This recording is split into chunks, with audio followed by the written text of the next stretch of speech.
안녕하세요. 캐나다 이민현황과 주요 소식을 정리해드리는 둥지TV 먼트뉴스입니다.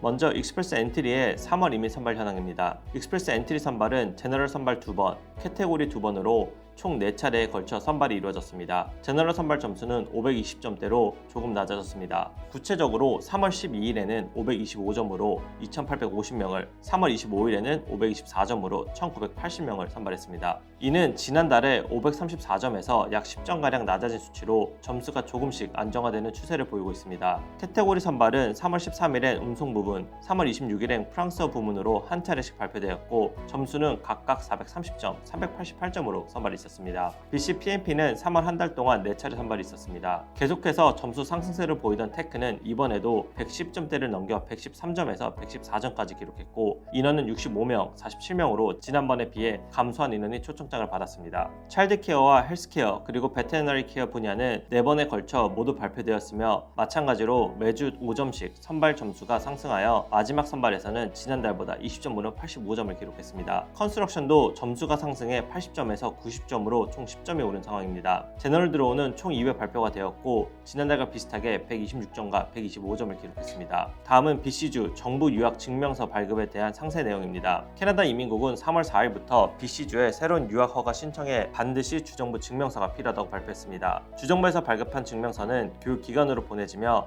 이후 해당 기관에서 유학 지원자에게 전달되게 됩니다. 이렇게 BC주를 비롯해 각 주에서는 매년 유학생 수를 새롭게 배정받으며 정해준 수 이상의 유학생을 모집할 수가 없습니다. 올해 BC주에 할당된 유학생 신청 인원은 8만 3천 명으로 2023년 약 9만 7천 건의 유학 허가 신청이 있던 것에 비해 대략 14% 정도 감소한 수치입니다. 해당 자료를 통한 승인율 예측에 따르면 BC주에서는 2024년에 약 5만 건의 유학 허가 신청이 승인될 것으로 예상되며 이는 2023년 BC주에서 승인된 약 6만 건에 비해 대략 17% 감소한 것입니다. 이와 같이 대부분의 국제학생 및 비학위 프로그램 대학원생들은 새로운 유학 허가 신청 시 BC주 정부 증명서를 필요로 하게 됩니다. 그러나 초등 및 중등 학교 학생, 석사 또는 박사 학위 소지자, 유효한 유학 허가증을 가진 캐나다 거주자, 캐나다 내 취업 허가증을 소지한 학생, 그리고 캐나다 내 가족 구성원이나 비자 연장을 신청하는 학생 등은 이러한 증명서 제출 의무에서 면제가 됩니다. 3월 6일 농촌 및 프랑스어 사용 소수 커뮤니티를 지원하기 위한 새로운 파일럿 이민 프로그램이 발표되었습니다. 해당 프로그램은 앞으로 연구 프로그램으로 편성해 운용할 예정이라고 하는데요. RNIP 운영 결과 소도시 지역 이민 프로그램의 효과성이 입증되어 정규 편성에 돌입한 것으로 보입니다. 신규 파일럿 프로그램은 농촌 지역 이민 파일럿 루럴 커뮤니티 이미그레이션 파일럿과 프랑스어권 커뮤니티 프로그램으로 2024년 가을에 시작될 예정입니다. 참여를 원하는 커뮤니티는 봄부터 신청이 가능하며 상세 내용은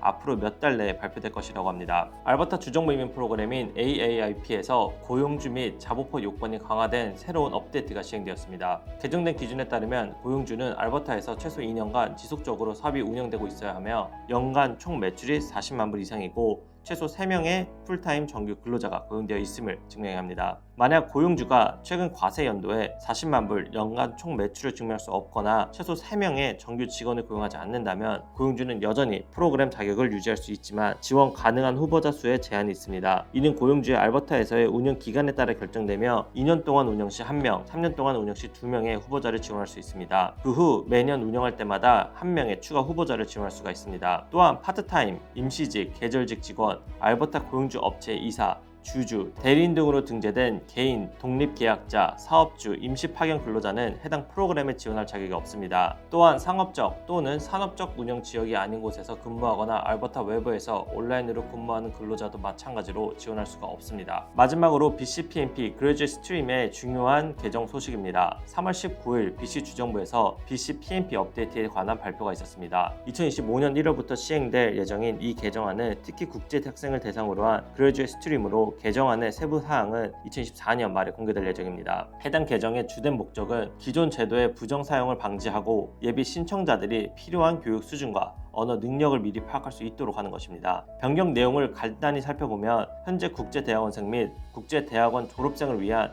그레듀에이트 프로그램을 개정해 3개의 새로운 스트림으로 대체하는 것인데요. 이제 배첼러 스트림, 마스터 스트림, 닥터널 스트림 이렇게 3개의 스트림으로 세분화하고 영어 성적도 최소 CLB 8을 입증해야 합니다. 관련 추가 내용은 2024년 말에 다시 공지될 예정이며 업데이트 내용 발표되는 대로 다시 정리해드리겠습니다. 3월은 새로운 이민 관련 소식이 잇따라 발표되는 분주한 한 달이었습니다. 발표 개정안들은 기존 제도의 허점을 메우고 예비 이민자들이 캐나다에서 안정적인 생활을 영위할 수 있도록 돕는 데 무게를 두는 것으로 보이는데요. 다만 일부 제도는 개요만 공개하고 구체적인 내용은 아직 발표를 기다리는 중인데, 그러므로 변화하는 이민 현황에 대해 계속해서 주목해야 할 것이라고 말씀드리고 싶습니다. 계속해서 저희 둥지 이민은 가장 빠르고 정확한 이민 소식 전달해 드리겠습니다.